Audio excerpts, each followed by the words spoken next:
Itu jadi satu tanda amanun baiti wa ahlul bait amanun li ummati. Ya, jadi ahlul bait itu bagian keamanan untuk kita, jadi satu tanda. Selawatannya suka kita baca kan? Ahlul baitil Mustafa Tuhur.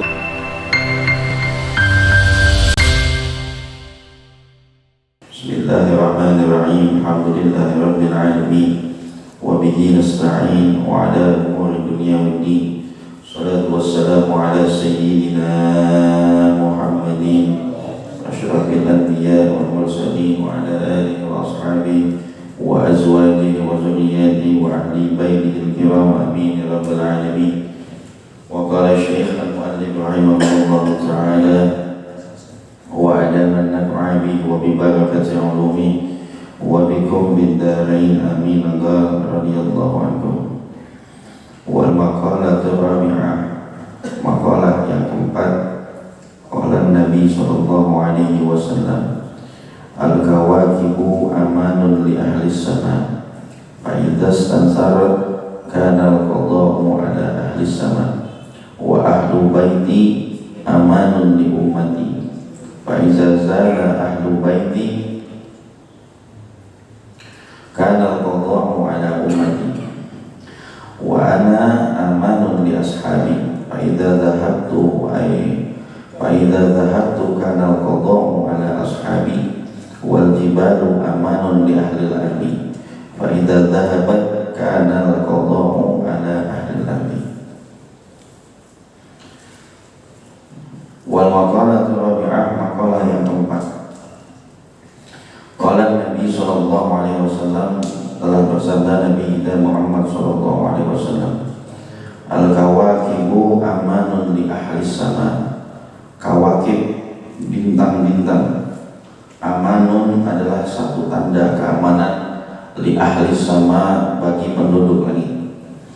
Fa idas ansara, maka apabila hancur, ay tafarraqatil kawakib, apabila pecah kawakib, ya, bintang-bintang itu, karena qada'u adalah ketentuan Allah Subhanahu wa ta'ala, ail hukmul ilahi, yakni hukum ketuhanan, ala ahli sama, kehancuran atas penduduk langit, minal infitar wa ta'i wa maudul malaikah, bisa infitar, rusak gugusannya, wa ta'i'u atau pecah gugusannya, wa maudul malaikah atau ditandai dengan matinya para malaikat, fiha di dalamnya itu. Ini masalah tentang keamanan yang terjadi di dunia ini. Di sini kata Nabi, al-kawakib amanun, kata Nabi. Yang namanya bintang itu satu tanda keamanan ala ahli sama, di atas penduduk langit. Jadi bintang-bintang tanda keamanan. Nah, jadi kalau lagi ada bintang tuh tanda kalau di langit itu aman, berarti kondisinya. Ini kita lanjutkan kemarin ya. Jadi kalau bintang kagak ada, yang nandain bakal turun bencana. Atau wa mautul malaikah, ada kematian di atas para malaikat Allah Subhanahu wa ta'ala. Ya, karena semua juga yang namanya makhluk pasti mati. Walaupun malaikat begitu, walaupun jin, walaupun sebagainya, sama kayak kita. Semua bakal ngalamin kepunahan, semua bakal ngalamin kematian, illallah, kecuali Allah Subhanahu wa ta'ala. Ya, kalau Allah dengan ngalamin kematian. Ya, kullu syai'in halikun illa wajhah. Tiap-tiap sesuatu itu halik, bakal binasa, illa wajhah, melainkan Allah Subhanahu wa ta'ala. Jadi kawakib bintang-bintang itu bagian dari hukum ilahiyah, ya, tanda-tanda ketuhanan, tanda-tanda dari Allah Subhanahu wa ta'ala ala ahli sama, atas penduduk langit yang dinyatakan aman. Selama masih ada bintang, itu keamanan bagi langit. Wa ahlu baiti ay dzurriyyati, dan ahlu bait turunanku, kata Nabi, wa dzurriyyati, yakni cucu-cucuku, amanun li ummati, ya, satu tanda keamanan li ummati bagi umatku, fa idza zala ahlu baiti kana al-qada'u ala ummati. Maka apabila ketika hilang ahlul bait, ketika hilang keturunan Nabi, kana al-qada'u ala ummati, niscaya ada satu ketentuan kehancuran bagi Allah dari Allah Subhanahu wa taala ala ummati, di atas umatku. Begitu. Di sini kalimatnya min zuhuril bidah, munculnya ya hal-hal paham-paham yang baru, wa ghalabatil ahwa, munculnya ghalabah, pemikiran-pemikiran yang menyesatkan, wa ikhtilafil aqaid, perbedaan keyakinan, ya wa zuhuril rum, dan bangkitnya lagi orang-orang yang berlawanan dengan baginda Nabi kita Muhammad SAW. Itu tanda kerusakan umat. Ada bimana zuriyah itu adalah orang yang bersambung nasabnya sama Nabi. Ya, biasanya dari jalur ayahnya. Yang banyak di Indonesia ini jalurnya dari Sayyidina Husain. Dari Sayyidina Husain radhiyallahu ta'ala sampai Indonesia ini terbanyak dari zuriyah Nabi kita Muhammad SAW. Jauh-jauh mereka dari Hadramut, betahnya di Indonesia. Wallahu a'lam apa yang dilihat di Indonesia. Yang pasti Indonesia tempat yang sudah terpilih oleh para zuriyah Nabi, ya, sampai semuanya apa yang terkait di negara kita berarti pasti berhubungan sama keturunan-keturunan Rasulullah SAW. Ya, sampai lagu kebangsaan kita masih Habib juga yang garap. Ya, sampai lagu-lagu yang ada di sekolahan-sekolahan semua, itu yang garang itu adalah Habib Husain Al-Mutahhar. Ya, sekarang keponakannya jadi ulama, namanya Habib Umar Al-Mutahhar. Ya, itu salah satu mustasyar NU Habib Umar. Itu zuriyahnya. Makanya daerah-daerah yang enggak kepijak sama zuriyah Nabi, nah itu yang sayang. Tapi Indonesia alhamdulillah banyak, ya, dari jauh-jauh pada datang ke sini. Salah satunya juga para wali songo itu salah satu keturunan baginda Nabi. Itu yang menjadi cikal bakal Islam di Indonesia. Kalau bukan karena beliau, mungkin sampai saat ini kita nggak kenal sama Islam, nggak paham sama agama kita sendiri. Malah kulturnya yang dimajuin nanti, ya, malah hilang semua, ibadah nggak ngerti, sholat nggak paham. Berkat dakwah mereka, alhamdulillah bisa sampai di sini. Itu namanya min kulli dzurriyyah. Itu adalah keturunan-keturunan baginda Nabi kita Muhammad SAW. Banyak keturunan, ya, ada yang Asdaf, ada yang Al-Qas dan Al-Haddad, banyak pecahan. Bahkan belum lagi yang dari Sayyidina Hasan. Nabi kan punya cucu juga Sayyidina Hasan. Ya, dari jalur Sayyidina Hasan banyak juga. Cuma di Indonesia nggak banyak. Yang banyak dari Indonesia adalah jalurnya Sayyidina Husain. Itu yang bersambung sama baginda Nabi Muhammad SAW. Ini alhamdulillah, walaupun ya daerahnya kayak begini, kita ya masih ada pijakan-pijakan zuriyah Nabi Muhammad SAW. Jadi itu jadi satu tanda amanun baiti wa ahlul bait amanun li ummati. Ya, jadi ahlul bait itu bagian keamanan untuk kita, jadi satu tanda. Selawatannya suka kita baca kan? Ahlul baitil Mustafa Tuhuri hum amanul ardi faddakiri. Ya Rasulullah, ya Rasulullah, salamun alaik ya rafi'a syani wad-darji. Ahlul baitil Mustafa Tuhuri hum amanul ardi faddakiri. Ya, ahlul baitil Mustafa Tuhuri, turunan baginda Nabi adalah tuhur, suci. Hum amanul ardi faddakiri. Hum, bagi mereka, amanul ardi, bumi bisa jadi aman sebab mereka. Faddakiri, maka dekatkanlah diri kita sama mereka. Begitu. Itu faddakir namanya. Itu kita baca qasidahnya, ya kan? Nah,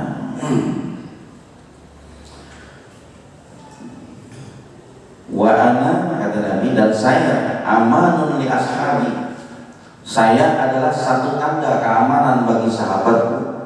Fa idza zahabtu ay mittu, ya, maka apabila kalau andai kata saya pergi, ay mittu, atau saya mati, kana al-qada'u ala ashabi, bakal Allah tentukan masalah-masalah yang muncul ala ashabi, atas sahabatku, minal fitan, daripada ujian-ujian, wal huruf, daripada peperangan, wa irtada, man irtada, wa ikhtilafil qulub, muncul perbedaan-perbedaan, irtada, ada yang kembali lagi, wa ikhtilafil qulub, ada yang berubah hati.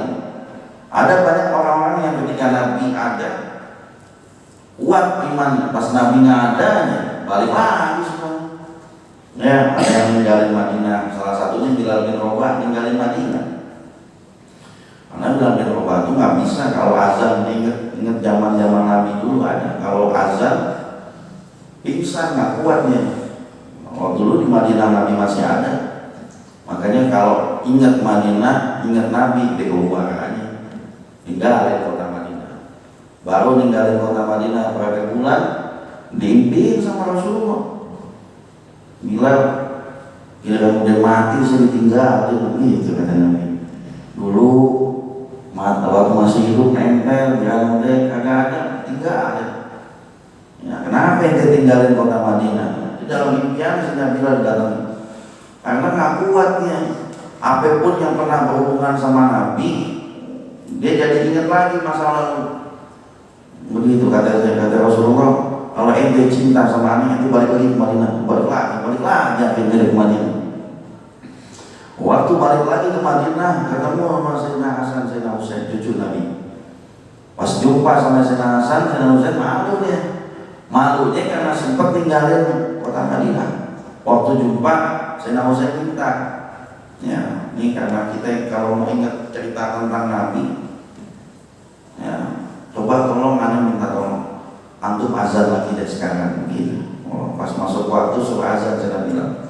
Karena ini permintaan cucunya, dia azan dan bismillah. Kota Madinah gempar. Suasana balik lagi jadi kayak dulu. Kalau dengar Sayyidina Bilal yang azan lagi, suasananya seakan-akan Nabi ada lagi di situ. Orang nangis. Suatu kota Madinah nangis dengar Sayyidina Bilal, dia lagi azan sampai ayat sholat, pingsan Sayyidina Bilal. Nggak kuat ya. Ingat zaman Nabi kita Muhammad SAW. Jadi banyak kejadian yang modelnya seperti begitu. Waktu Nabi kita Muhammad masih ada sama yang nggak ada, beda situasinya. Bahkan perpecahan ada di tengah-tengah sahabat waktu itu. Ya, ada yang nggak mau ikut Sayyidina Abu Bakar Siddiq, udah fanatik dia sama Nabi. Padahal Nabi udah nunjuk Sayyidina Abu Bakar Siddiq lewat isyarahnya. Seumur hidup Nabi nggak pernah jadi makmum. Tapi suatu saat Nabi jadi makmum. Padahal Nabi nggak boleh jadi makmum selamanya, karena nggak sah Nabi jadi makmum. Nabi kita kalau sholat jadi makmum nggak sah sholatnya, karena Nabi nggak boleh bermakmum dengan orang awam kayak kita, nggak bisa. Dengan sahabat nggak bisa, dengan Nabi yang lain nggak bisa Nabi. Memang kita bebas makmum sama siapa aja bebas. Tapi kan di Fathul Qorib ada keterangannya. Orang yang paham bahasa agama, maksudnya paham baca Quran bagus, fasih, bermakmum sama yang umi, gak sah sholatnya. Khusus buat dia gak sah sholatnya. Kalau memang ente paham, ente harus jadi imam, jangan ente jadi makmum. Begitu. Tiba-tiba orang umi itu orang yang bacaannya masa banyak yang salah, dia jadi imam. Yang pintar belakangan datang. Ya udah salah sendiri belakangan sih. Dia yang kasar itu sholatnya. Itu ada di kitab matan goyah wa takrib, matannya Fathul Qorib. Tidak sah kedua orang yang fasihah sama orang yang umi katanya. Gak sah orang yang fasih bermakmum sama orang yang bacaannya berantakan, kecuali sejenisnya sama dia. Kalau yang sama, udah susah. Dia jadi imam kualitasnya sama, yang belasan jadi imam kualitasnya sama. Ya, makanya kalau yang bagus bacaannya jadi imam, kalau bisa dia bisa datang duluan. Ya, jangan dikomplain doang. Ada orang udah bagus bacaannya, komplain orang yang sholat. Di sholat imamnya dikomplain. Nah, terus imamnya dikomplain. Ya, kalau saya gitu, ya kalau mau ente datang duluan dong. Ini masa mungkin mau nungguin ente. Kalau emang ente berasa bisa bacaannya bagus, ya kan, merasa semuanya mampu, ya ente datang lah, duluan datangnya, ya kan. Jadi antum nggak bisa bermakmum sama dia, Jangan udah bacaan kita kagak bagus, orang yang nggak bagus maju, kita komplain doang misalnya. Itu seperti itu tuh yang ada kiasannya. Makanya Nabi nggak bisa jadi imam, tapi suatu saat kan Nabi jadi makmum tuh. Ya kan? Nabi udah nggak bisa bangun nih sama sekali. Ya saat Nabi ngomong sama Siti Aisyah nyuruh bapaknya jadi imam, udah berkali-kali. Udah yang ketiga nih Nabi ngomong. Dari sebelum subuh sampai azan subuh sampai beres subuh 3 kali Nabi udah ngomong. Cuman bapaknya Siti Aisyah kagak mau. Sayyidina Abu Bakar nggak mau karena sahabat biar katanya alim kayak gimana. Zaman beliau tuh belum pernah jadi imam. Gimana orang belum pernah jadi imam. Selama ini kita jadi makmum semua sama Nabi. Biar alim juga jadi makmum. Waktu saat jadi imam bukan cuma itu. Kalau sampai Nabi ikut, imamnya Nabi. Tuh, Sayyidina Abu Bakar.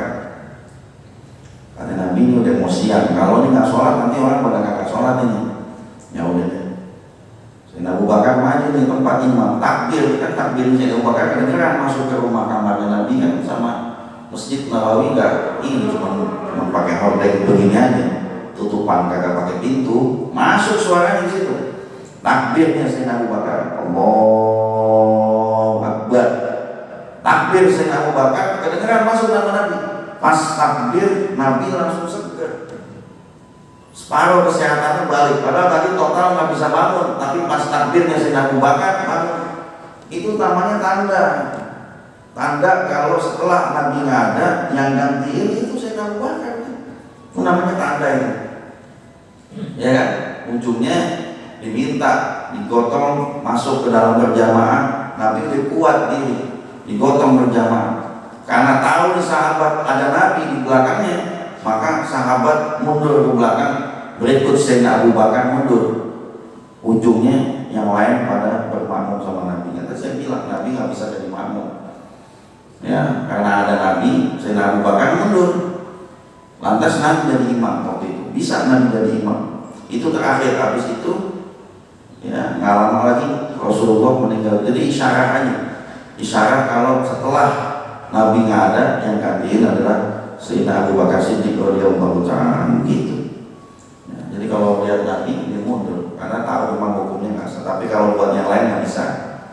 Ya kalau kita nih udah jadi imam nih, ada guru, biar gurunya alim kayak gimana, ente jangan mundur. Anak-anak ente aneh gitu semua sama, levelnya nggak ada yang beda. Ini ilah Rasul, hukum ini boleh terjadi hanya pada diri Nabi aja, yang lain nggak boleh. Jadi kalau ada ya habib atau kiai atau ulama datang, kita yang jadi imam nih jangan mundur, nggak boleh. Ada kiai lagi, udah mulai lagi posisinya, nggak boleh terusin sampai selesai. Ente yang jadi imam, karena ente sama Nabi lain kualitasnya. Ya, hanya yang Nabi aja yang boleh orang harus mundur ketika Nabi tahu, ketika yang lain tahu kalau Nabi masuk di dalam sholatnya, begitu ya. Jadi waktu Sayyidina Abu Bakar naik jadi khalifah itu banyak goncangan itu kenceng. Bahkan Sayyidina Abu Bakar itu pemerintahannya cuma ngeberesin masalah doang. Baru muncul kejayaan Islam pas zamannya Sayyidina Umar. Karena dari Sayyidina Abu Bakar ke Nabi gaul kayak anjlok jadinya. Ya kan? Tapi dari Sayyidina Abu Bakar ke Sayyidina Umar ya sama, udah biasa semua orang.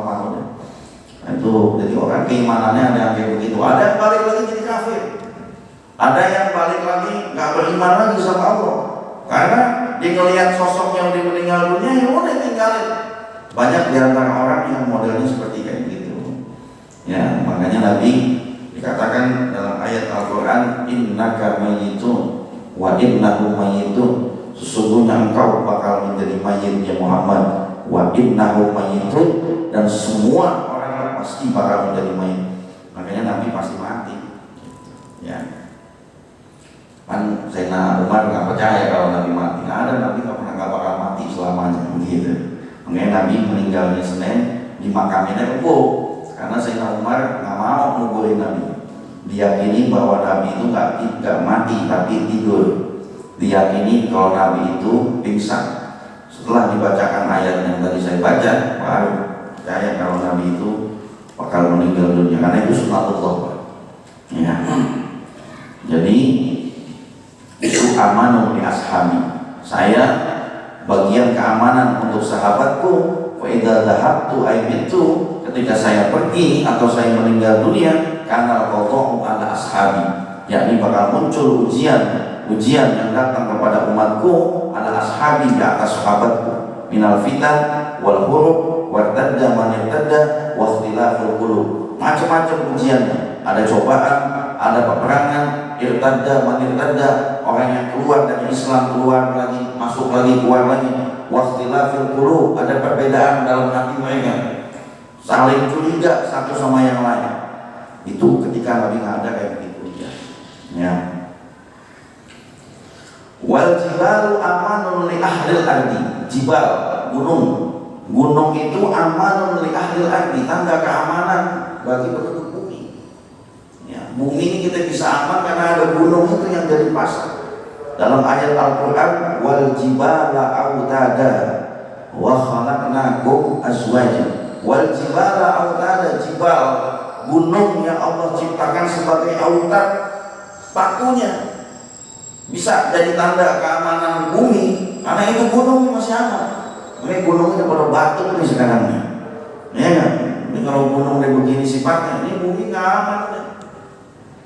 Yang belah sono batu, belah sini batu, wah gunungnya pada batu semua, ya kan? Nah, ini udah tanda-tanda kiamat berarti. Jadi gunung itu diciptakan sama Allah zaman Nabi Adam, gunanya untuk membuat diem, bumi itu biar diem. Itu karena ada pakai gunung, jadi autad. Jadi waktu Nabi Adam gunungnya belum diciptain, buminya udah diciptain. Walhasil tuh buminya goyang terus. Bumi kalau nggak ada gunung goyangnya, kan pakunya. Gunanya dipaku kan supaya diam di situ. Makanya gunung kan di pinggir semua, nggak ada yang di tengah. Nggak ada gunung yang di tengah. Gunung yang di tengah cuma Gunung Agung doang. Nah itu Gunung Agung tengah, yang lain di pinggir, ya kan? Kalau pikir emang dibuat autad, dibuat paku, kalau itu dicabutin satu dicabut, ini bumi goyang lagi, ini bumi goncang lagi pasti. Ya, jadi wal jibal, dan jibal amanun li ahlil ardi, dia bagian keamanan bagi penduduk bumi. Fa idza dhahabat, maka jikalau hancur atau hilang air jibal, gunung tersebut, karena qada'u ala ahlil ardi, niscaya ada ketentuan dari Allah Subhanahu wa taala untuk kehancuran bagi penduduk bumi. Kalau sampai dia hancur, kalau sampai dia meledak, hancur di kita. Ya. Dulu yang kakak tahu kan berapa? Oh, 83. Wah, itu dahsyat ya. Baru satu tuh, Pak. Karena dia agak tenggelam ke bawah lautnya. Gunungnya itu masuk ke bawahnya, kan mengolah ya, tuh gunung itu waktu pecah itu bukan cuma Indonesia yang ketutupan, semua ketutupan, BPH kita ketutupan semua. Tuh gunung tuh, makanya gunung tuh indah memang dilihat, tapi di dalamnya punya kekuatan yang besar, bisa ngancurin kita. Ya, Jakarta sih kecil, ya kalau gunung meledak, wah habis dari Jakarta udah selesai, ada besar kita. Ya, itu semua dibuat diam sama Allah Subhanahu wa taala. Tapi dalam hadis qudsi, semua makhluk Allah itu minta sama Allah untuk ngancurin manusia yang suka berbuat dosa. Enggak gunungnya, enggak langitnya, enggak buminya, enggak lautnya, dia minta sama Allah. Cuma kata Allah sabar kan. Belum waktunya. Kalau belum waktunya jangan dulu. Ya, itu gunung udah kesel sama kita ngeliat. Ada orang naik gunung, di atas gunung dia maksiat. Ya, ada orang main di pantai di maksiat doang. Itu udah kesel tuh, air bawaannya udah mau rendam dia aja. Karena Allah belum takdirin, jangan. Karena masih banyak orang yang tasbih, masih banyak orang yang alim.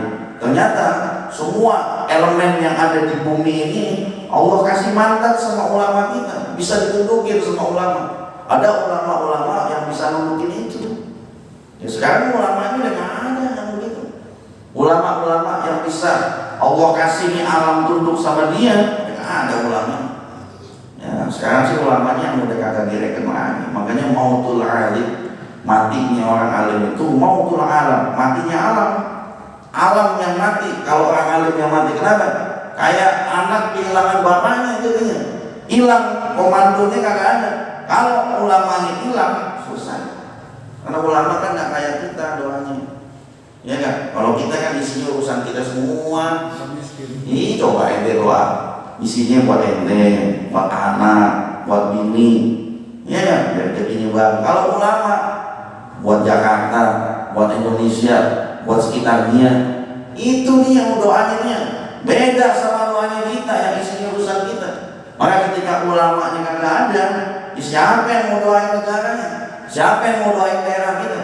Kalau kita masih sibuk urusan doa kita aja, ya pokoknya usaha kita lancar. Usaha lancar kalau buminya hancur juga buat apaan? Ya usaha lancar, buminya rusak, ya hancur dong semuanya. Makanya kalau ulama sujudnya bukan cuma buat keturunannya, sujudnya bukan buat keluarganya aja, tapi sujudnya buat alam itu. Maka jelas hadis Nabi, mautul alimi, mautul alam.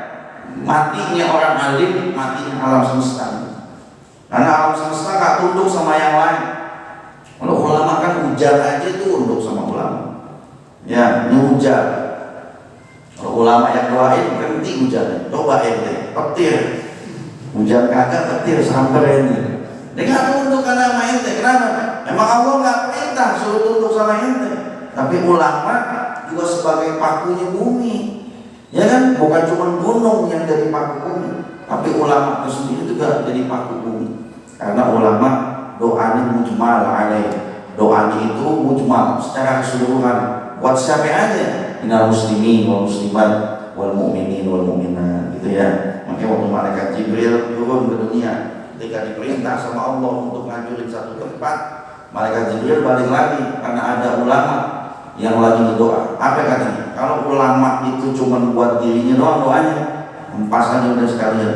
Tapi kalau dia doain masih butuh sama yang lainnya, tahan dulu. Jadi masih banyak ulama-ulama yang masih bisa nolak balanya Allah. Tahu kalau sekarang, wallahu a'lam ya. Kalau sekarang ulamanya sibuk urusan yang lain, ya urusan-urusan duniawi ya. Kalau ulama yang dulu-dulu, insya Allah ya. Itu jibal, jadi gunung tanda keamanan untuk penduduk bumi. Wa idza dhahabta, maka jikalau dia pergi atau hilang atau rusak, al jibal yang di gunung tersebut, karena qadhamu ala ahli al-ard, adalah satu ujian, satu ketentuan Allah atas penduduk bumi. Wal maqalatul khamisah, makalah yang kelima, Abi Bakar As-Siddiq radhiyallahu ta'ala, ya, dari Sayyidina Abu Bakar Siddiq. Nah, kalau di terjemahan kagak ada bahasa Arabnya, sini ada ya. Jadi makalah dari Sayyidina Abu Bakar Siddiq radhiyallahu ta'ala an, semoga Allah meridhai dia, annahu qala, bahwasanya berkata Sayyidina Abu Bakar Siddiq, arba'atun minal khisal, ada 4 perkara sama tamamuha bi arba'atin, yang disempurnakan dengan yang 4. Yang pertama, tamamus sholati bisa jadi sahwi, sempurnanya sholat dengan memakai sujud sahwi. Hina wujudu sababis sujud, ketika ada penyebab kenapa orang itu sujud. Ya, sholat itu sempurnanya dengan sujud sahwinya. Kalau hina sujud sahwi, ada yang menyebabkan perihal kenapa orang itu harus sujud sahwi. Karena sujud sahwi juga nggak bisa dilaksanakan kalau nggak ada yang membuat sujud sahwi. Ya, jadi tamam itu bagaimana? Ada satu kesalahan yang dibuat, ragu misalkan, tapi dia nggak sempurnain dengan sujud sahwi, itu nggak sempurna sholat itu berarti. Ya, gitu ya. Kayak dia ragu bilangan sholatnya misalkan. Ya, bilangan sholat ragu, bilangannya 3 sampai 4. Tapi benar nih, pas 3 sampai 4 dia ambil 3, udah benar nih. Ya, emang posisinya benar 3, diambil 3 sebenarnya. Beres kan udah gak ada masalah tuh. Tapi sama dia ditambah muha, bisa didapi, disempurnain lagi sama sujud sahwi, itu yang benar. Ya, jadi sempurnain sholat ente dengan sujud sahwi. Tentang apa? Tentang apa aja yang ada khawasil kalim, yang bikin mengganggu hati kita. Kecuali tamamu hak sholat, kecuali sholat ente udah sempurna, nggak ada masalah apa-apa. Karena kalau nggak ada masalah apa-apa ente sujud sahwi, namanya ente nambahin gerakan. Kalau nambahin gerakan berarti batal sholat ente. Iya, gitu kan? Ini ada penyebabnya misalkan. Udah tamam, udah sempurna sholat ente. Tahu-tahu nih imam sujud sahwi, bingung dong. Sebabnya kenapa? As-sahwi itu kan sahwun. Sahwun itu artinya lupa, atau dalam bahasa kita itu lalai. Ada hal yang dibuat lalai sama dia. Dia nggak penyebab apa-apa, dia sujud sahwi nih, nambahin. Kalau nambahin gerakan, batal sholat kita. Ya, sujud dua kali, sama ente ditambahin 3 kali. Kan biar apa khusus kan? Karena tambahin aja 3 kali. Kali ditambahin makin benar, tambahin benar salah. Rukun fikri ditambahin salah, apalagi secara sengaja salah, batal dong, batal sholatnya, rusak sholat kita. Kalau rukun tuh nggak boleh ditambahin, nggak boleh dikurangi, ya udah segitu aja udah. Ya, kata dia tuh tambahin nggak boleh. Kirain makin bagus kan, bagus semuanya. Ngaji makanya ya nggak, kalau kita ngaji tahu. Jadi sujud sahwi hukumnya sunnah, dilaksanakan di dalam sholat. Dikerjakan sebelum salam, ya, kerjain 2 kali, ya, dikerjain 2 kali. Habis itu disempurnakan dengan tahiyatul akhir. Habis tahiyat akhir closing keluar, nggak usah baca tahiyat lagi. Saya pernah ngelakuin di sini waktu itu ya, sekali. Contohnya kira-kira kayak begitu. Jadi jangan ragu lagi kalau kondisi salah nih, ya. Jadi jangan bikin bimbang yang lain-lain. Kalau salah itu pertama dulu nih. Kalau yang namanya salah itu manusia pasti salah. Nggak ada manusia yang 1000% benar, nggak ada. Antum sih nggak ngecek aja baca imam, pasti ada yang lewat. Entah subhanallahil a'lanya 2 kali doang, entah dia kagak baca imam lagi ngelamun. Kadang tahu itu. Ya kan, kelalaian itu pasti, dan itu milik manusia. Nggak ada manusia yang nggak lalai. Kalau ketemu manusia yang nggak pernah lalai, kita periksa. Kakinya terbang kan? Jangan-jangan dari malaikat itu. Nggak ada orang yang nggak lalai, pasti. Karena yang namanya manusia, tempat salah, tempat lupa. Makanya ada cara buat ngasih tahu kalau imam salah. Kenapa itu? Ya karena pasti salah suatu saat. Kecuali kalau bab itu kagak ada, berarti kita sholat wajib benar, harus sempurna, harus bagus. Karena ada bab tentang itu, dimanapun kitab fikih itu berada, berarti tandanya suatu saat terjadi pasti satu salah. Dan itu nggak perlu jadi masalah buat kita. Kenapa? Karena kita ngaji, ada caranya bagaimana supaya selesai masalah itu. Jadi don't panic dong, jangan panik, jangan. Ya, kita belajar ngaji jangan panik. Imam kan panik dia, imam udah panik tuh kalau salah, pasti panik dia. Kenapa? Karena salah udah. Ngakunya jangan panik, tenang dulu. Lihat imam mau kemudinya kemana. Harusnya tadi kalau naik mobil nih keluar tolnya di sini nih, udah nggak usah panik, tenang aja. Imam punya jalan lain. Mungkin setelah ini kita keluar nih. Itu jadi kalau yang naik mobil pada sibuk, ini meleng aja sih dari tadi. Bukan lihat keluar tolnya di situ tuh, kita jauh. Kalau ada kayak gitu, mamanya turunin aja. Ya, turun naik aja loh dari sana. Imam punya jalan keluar masing-masing, dia punya jalan keluar sendiri, ya kan? Dia punya cara bagaimana supaya namanya juga imam. Suatu saat dia mengalami kesalahan, pasti dia ahli deh buat cari nutupin bagaimana kesalahan itu selesai. Terus bagaimana yang bagus? Ikutin dia dulu, ikutin dia sampai selesai. Dia mau kemana nih arahnya nih imam? Ikutin aja udah. Makmum yang baik ikut aja. Gitu ya. Jadi kalau yang begitu, wah udah keluar dengan dari sholat itu. Ribet kita jadinya kalau yang begitu. Akhirnya si imam malah nggak benar nanti gerakannya. Ya karena kayak Idul Fitri itu kan pasti ngalamin susah, salah. Jadi takbir yang 7 kali, takbir 5 kali, yang nerangin imamnya padahal dia lupa imamnya. Kata imam, jangan lupa ibu, bapak-bapak, nanti takbir pertama 7 kali, takbir kedua 5 kali. Ya Pak Ustaz, padahal kalau kamu nggak perlu diingetin, makmum tinggal ngikut imam aja, takbir 7 kali juga diikut kan. Ya kan? Pas masuk sholat, Allahu Akbar, Bismillahirrahmanirrahim. Wah, dia lupa. Yang ngingetin dia lupa. Bisa kejadian kayak gitu. Itu nggak usah diputar balik, nggak usah. Udah jangan beresin Fatihah. Kalau dia udah baca Bismillah, berarti udah masuk rukun nih. Takbir 7, ya udah hilang, siap-siap hilang udah. Kita anggap beres tuh takbir yang 7. Selesai. Ya nanti kita sempurnain. Yang lupa-lupa, kalau sunnah nggak usah bingung, aman udah. Yang penting nanti lihat kita sujud minta ampun sama Allah karena ada yang salah di dalam bacaan kita, itu sujud sahwi. Jadi kesempurnaan kita ada di sujud sahwi. Kalau salah di mana aja, nanti sujud sahwi nanti yang nutupin semua itu. Terus kalau sujud sahwi makmum ikut gak? Ikut dong. Karena makmum nggak ikut, imam sujud sahwi makmumnya duduk aja. Kata makmumnya, yang salah kan lo bukan gue. Kalau ente yang namanya naik satu mobil salah supir ya salah semua. Enak jadi makmum giliran salah nggak ditanggung. Saya udah bilang kan kalau imam itu setiap kali waktu sholat pasti dia harus nanggung kesalahan makmum. Pasti itu Pak.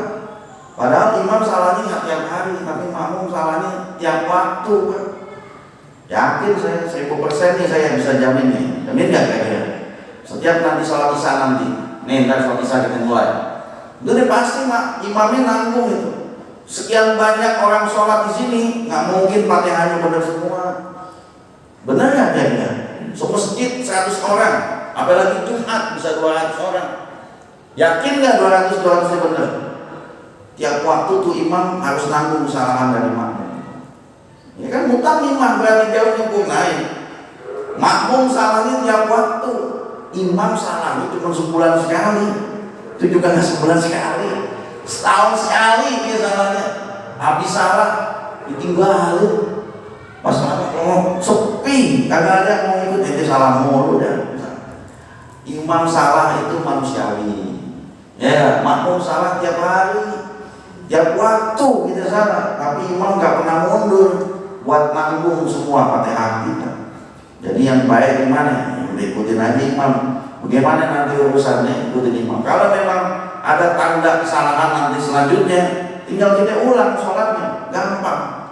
Yang penting nih kita closing dulu sholat yang hari ini. Jangan sampai lagi ibadah di hadapan Allah tuh kisru, jangan. Beresin dulu. Andai kata nanti nggak beres, ya udah. Ada satu kejadian sholatnya 3 rakaat, tapi makmumnya yakin sama imam dia bakal nambahin, yang data imam nggak nambahin. Sampai beres semuanya, sampai selesai, sampai salam. Ya, Assalamualaikum, salam kata makmumnya. Kayaknya kita sholat zuhur 3 rakaat nih, benar gitu. 3 rakaat di sholat itu bareng-bareng semua. 3 rakaat. Kita ulang lagi, tinggal ulang. Jangan nambahin 1, jangan. Kita tambahin 1 aja, yang 3 kan udah. Ya emang ada sholat zuhur 1, nambahin 1, yang 4 lagi ulang. Ya kata-kata kayak gitu kan, kalau dikeluar kayak begitu tinggal nambahin kan. Nggak susah kan, tinggal tambahin kan. Selesai masalahnya. Gitu ya. Ini nggak usah bingung, nggak usah. Jadi kita punya sujud sahwi. Ya, kenapa umat Nabi punya sujud sahwi? Karena suatu saat pasti dia bakal lupa. Ya kan? Pakai dia pakai pasti dia yakin ya. Jadi kalau bilangan rakaatnya ragu, kunutnya ketinggalan, tahiyat awalnya ketinggalan, itu namanya bisa diganti sujud sahwi. Ya, selama imam tidak menjalani rukun. Kalau imam udah menjalani rukun, ente paksa supaya balik lagi ke tahiyat awal, maka status sholat ini batal. Status sholat ini batal udah. Sepakat nih, Imam Syafi'i batal, semuanya batal.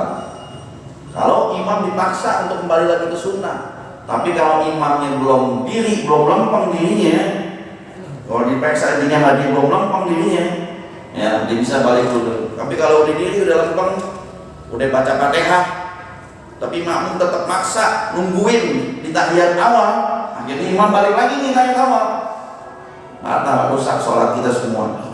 imamnya, makmumnya rusak semua sholat. Makanya kalau yang tahu ilmu udah dilolosin dulu aja ya, nanti kita atur nanti setelah itu ada sujud sahwi atau enggak gitu ya. Nggak cukup waktunya, ada tanya kan? Sudah tiga lagi.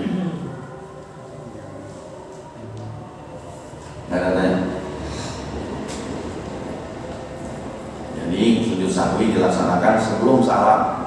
Sebelum salam 2 kali. Bacaannya subhanalladzi la yanamu wa la yashu bacaannya. Bacaannya kapan saat bacaannya sujud doang. Selain sujud nggak ada bacaan. Fil alamina innaka hamidum majid. Ya, selesai sujud langsung. Subhanalladzi la yanamu wa la yashu baca 3 kali.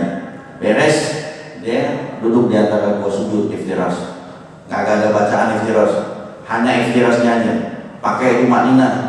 Sujud lagi mana lagi? Subhanalladzi la yanamu wa la yashu. Beres 3 kali, duduk tahiyat akhir. Duduk tahiyat akhir tanpa baca tahiyat akhir. Duduk musyahadah tasyahudnya nih, nunjuk udah selesai langsung keluar. Tapi pakai tumanina kerjainnya. Jadi tahiyat akhirnya tetap baca yang tadi aja. Ya, jadi nggak ada bacaan lagi. Ada yang sujud sahwinya 1 kali. Sujud sahwi 1 kali salah. Yang benar sujud sahwinya 2 kali. Yang sekali namanya bukan sujud sahwi, namanya sujud tilawah.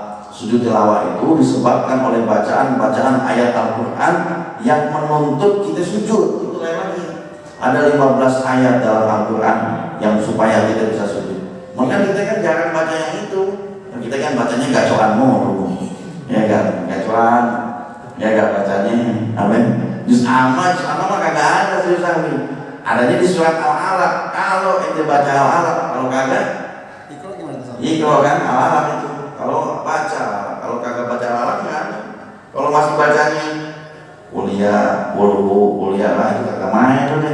Nggak ada sujud sahwinya. Ya kan? Nah, sujud sahwi, sujud tilawahnya nggak ada. Kalau seandainya membuat tadi Iqra gimana tuh? Baca apa? Iqra misalkan, itu harus sujud sahwi dong. Bisa. Udah sudah sujud tilawah. Tilawah. Mau makmum gitu. Iya, mau ikut. Fakalla la tuti'hu wasjud waqtadi. Sujud. Habis sujud naik lagi ruku. Enggak. Gitu. Ya.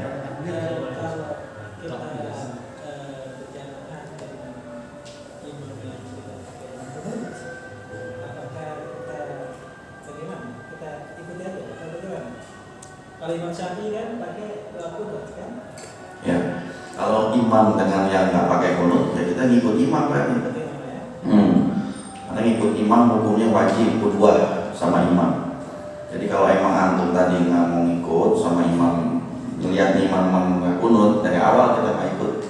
Kalau udah ada di dalam sholat, suka nggak suka harus ngikut kita. Jadi jangan tuh dikagak kunut, kita kunut aja deh. Ente kunut dia sujud keluar berarti ente dari sholat firok udah pecah tadi pecah sholat ente. Karena kunut juga kan nggak wajib, sunnah hukumnya, kecuali wajib. Kalau wajib nggak bisa ditahan nih, harus kita laksanain. Ya sama kayak sujud sahwi sebenarnya. Sujud sahwi hukumnya sunnah, ente nggak sujud sahwi nggak apa-apa. Tapi kan imam sujud sahwi, ngikut imam hukumnya wajib. Sujud sahwi itu wajib, karena ngikut imam. Jangan tungguin. Jadi nanti dia susah kita tungguin di tahiyat akhir. Goblok makmumnya ini. Yang salah imam tinggal. Jadi boleh kalau misalnya imamnya lupa nggak baca kunut, nggak pakai sujud sahwi apa? Pakai sujud sahwi. Pakai sujud sahwi. Dan lewatnya sujud. Kalau dia udah mendarat nih jidatnya di bawah, jangan suruh diri lagi. Boro-boro. Jadi imam udah hilang kalau dia mendarat begini subhanallah terus begini aja makmumnya gak ngerti dia naik nih kunut batal semua sholat kita.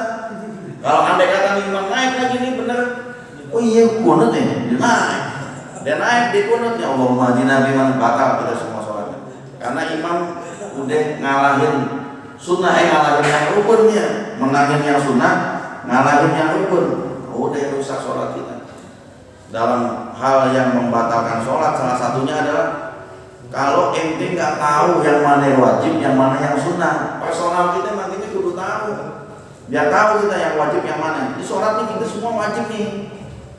Gerakan ente nih yang ada di sini wajib, kecuali kunut sama tahiyat awal doang yang nggak wajib. Selebihnya wajib. Makanya batalat fi sholat kudu tahu. Apa aja yang membatalkan sholatnya kita kudu tahu. Kalau sampai itu tadi imam diri lagi kunut ngikut ente, batal sholat kita. Hasilnya. Kalau imam batal, ya antum batal dia otomatis. Berjamaahnya batal. Makanya kalau udah mendarat di daki di bawah, jangan suruh bangun lagi. Pakai dekat-dekat, subhanallah. Gitu ya, kan itu imam. Kali kagak dengar kita. Imam, dia ingat dibangun pasti begitu. Bangun deh, anak yatim deh gituin, bangun ya dia. Bangun, lupa, subuh, ngantuk lagi. Udah diam aja. Kalau emang antum nggak tahu masalahnya, udah diamin aja. Tinggal nunggu nanti imam mau sujud sahwi apa enggak. Kalau nggak sujud sahwi juga imam, berarti sholat kita nggak sempurna yang seperti kalimat tadi ini. Ya makanya disunahkan kalau mau kejadian kayak gitu suruh sujud sahwi. Nah tadi kalau gini imam memang yang nggak biasa pakai kunut nih, kita mau imam yang nggak pakai kunut.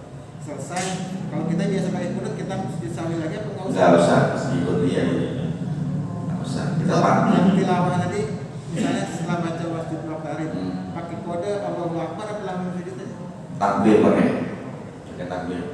Nah, kalau sujud kita bingung, yang sujud aja bingung. Ini saat terkadang kan kalau saat imam, makanya kan kalau menurut saya nih kalau yang salat imam, ini yang di belakangnya ini yang harus yang mengerti gitu Ustaz. Yang di belakang imam ini nih, jadi harus yang mengerti. Nah kadang-kadang kan kalau seandainya nggak ngerti imam salah, yang satu kedua bilang subhanallah atau yang ketiga subhanallah, itu sebenarnya nggak boleh katanya. Ya kalau bisa ada beberapa aja yang kira-kira mewakili aja. Itu kalau sekiranya memang harus pakai subhanallah, gitu. Kalau misalkan nggak pakai subhanallah pun sebenarnya nggak masalah sih. Tinggal lihat imamnya aja, reaksi imamnya. Karena tanbihnya harus dengan berupa bukan tanbih, sifatnya bukan negor, harus sifatnya harus tasbih. Kalau negor ya dibatal deh. Yang tadi ngomong subhanallah yang batal malah.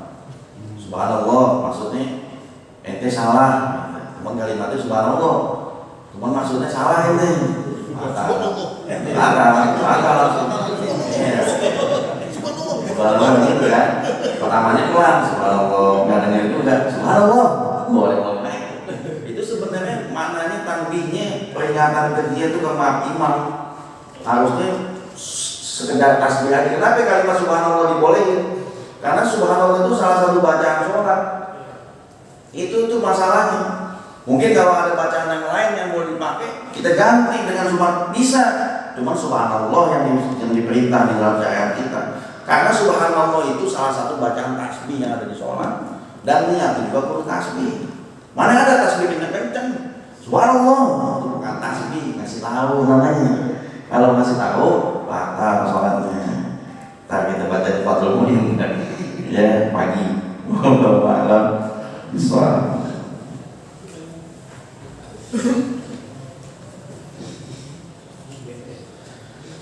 Udah ajan tuh. Belum ajan ya? Nah. Bismillahirrahmanirrahim. Allahumma shalli wa sallim wa barik ala sayyidina Muhammad wa ala ali sayyidina Muhammad.